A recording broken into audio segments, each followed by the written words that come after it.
फर्ज कीजिए कि आपके सामने एक आदमखोर शेर है जो अपनी भयावह आंखों से आपकी आंखों में घूर रहा है।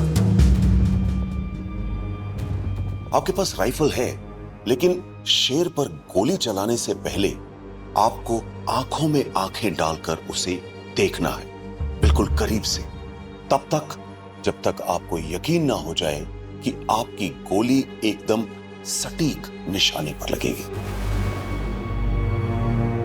आप जानते हैं कि गोली लगने के एक क्षण भर पहले भी अगर शेर ने छलांग लगा दी, आपकी दर्दनाक मौत पक्की है। ऐसे में अंदाजा लगाइए कि आपकी गोली कितने सही समय पर चलनी चाहिए। अब कल्पना कीजिए कि अगले कुछ दिनों तक बार बार आपको इसी स्थिति से निपटना है।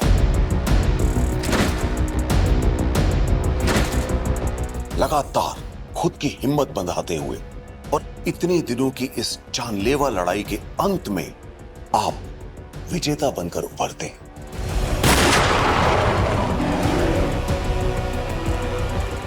आप कहेंगे कि नामुमकिन है, लेकिन ऑलिव ग्रीन्स में, बैटल ग्रीन्स में हमारे जवानों को यही करने के लिए ट्रेन किया जाता है, जहां हिम्मत और कर्तव्य रोज का काम होता है। और तभी युद्ध के मैदान में भारतीय सेना के इतिहास को हमेशा के लिए सजा देने वाली महान अमर कहानियां लिखी जाती हैं। ऐसी ही एक अमर कहानी है कंपनी क्वार्टरमास्टर हवलदार CQMH अब्दुल हमीद की। 1965 के युद्ध में कसूर खेमकरन एक्सेस पर पाकिस्तान के खतरनाक टैंक हमलों के सामने अब्दुल हमीद रक्षा की अभेद दीवार बनकर खड़े थे। उन्होंने तब भारत को एक निर्णायक जीत दिलाई जो आज तक एक केस स्टडी बनी हुई है।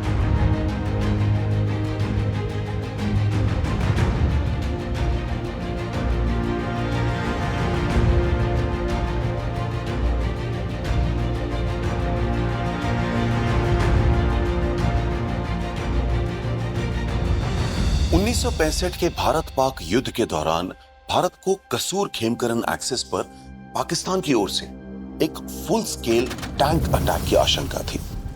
ऐसे समय में 1962 के भारत चीन युद्ध के एक अनुभवी सैनिक अब्दुल हमीद, जो कि 4 ग्रेनेडियर्स के रिकॉइललेस गन RCL डिटैचमेंट के गन कमांडर थे, उन्हें दुश्मन के साथ लोहा लेने का टास्क दिया गया।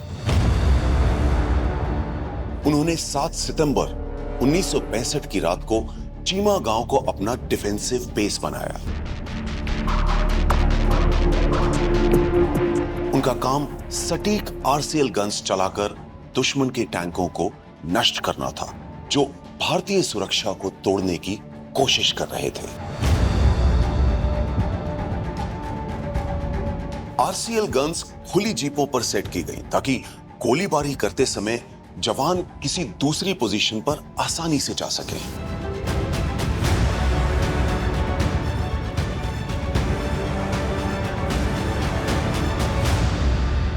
आधी रात को डिफेंसिव बेस पर पहुंचने के बाद यूनिट बामुश्किल थोड़ा सा ही डिफेंसिव सेटअप कर पाई थी कि सुबह होते ही, यानी 8 सितंबर 1965 को करीब 7:30 बजे उन्होंने पाकिस्तानी टैंकों की कड़कड़ाहट सुनी।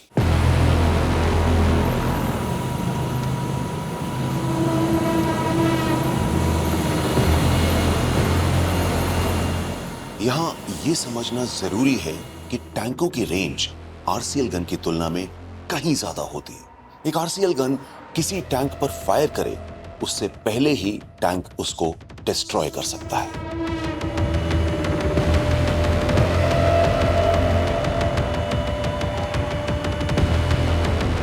तो ऐसे में RCL गन के लिए मंत्र बस इतना होता है कि वो उस पल तक छुपा रहे जब तक कि टैंक उसकी रेंज में ना आ जाए, और फिर बिल्कुल सटीक निशाना लगाकर फायर करें।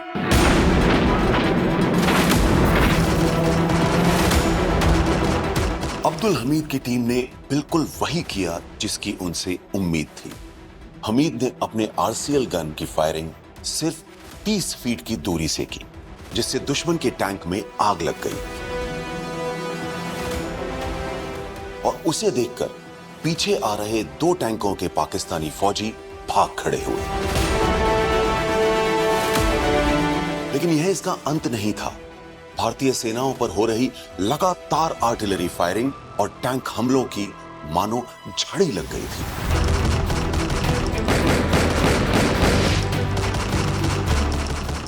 मगर तभी दूसरी बार गजब हुआ।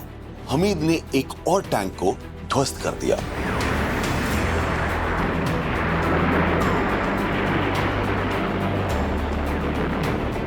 और पीछे आ रहे टैंकों में सवार पाकिस्तानी सैनिक फिर से भाग खड़े हुए।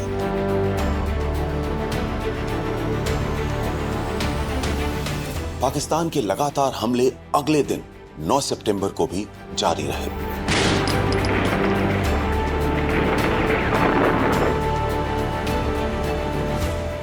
हमीद के इस मजबूत डिफेंस से गुस्साए पाकिस्तान ने 4 ग्रेनेडियर्स पर सेबर जेट से हमले किए।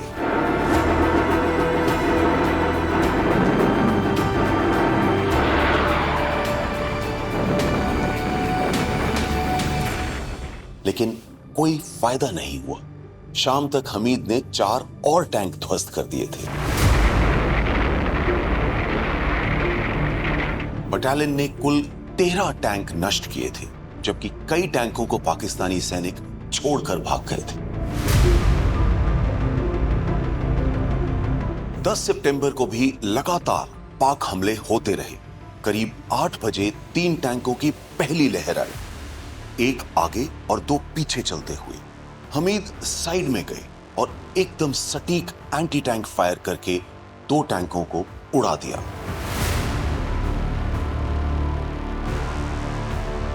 चूंकि उनकी खुली जीप तोपखाने की गोलाबारी का निशाना बन सकती थी, इसीलिए उन्होंने दूसरी पोजीशन के लिए मूव किया और जवानों को कवर लेने के लिए कहा।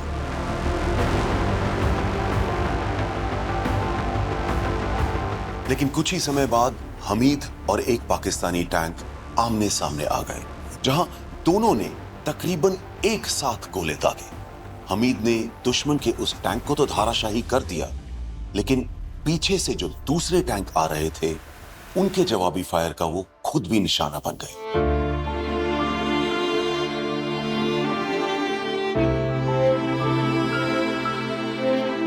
बटालियन ने पाकिस्तानियों के आगे के हमलों को नाकाम कर दिया और लड़ाई भारत की निर्णायक जीत के साथ खत्म हुई।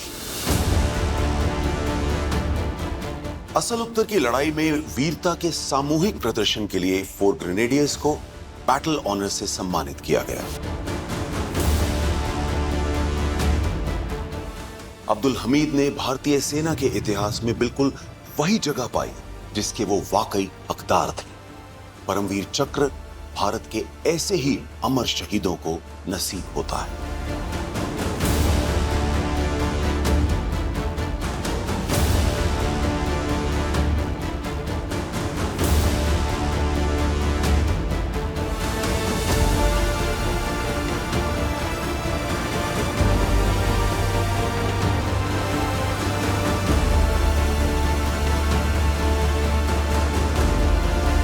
परमवीर चक्र विजेता अब्दुल हमीद ने मशहूर कवि द्वारिका प्रसाद महेश्वरी के शब्दों को सच कर दिखाया। सामने पहाड़ हो, सिंह की दहाड़ हो, तुम निडर डरो नहीं, तुम निडर डटो वहीं। वीर तुम बढ़े चलो, धीर तुम बढ़े चलो।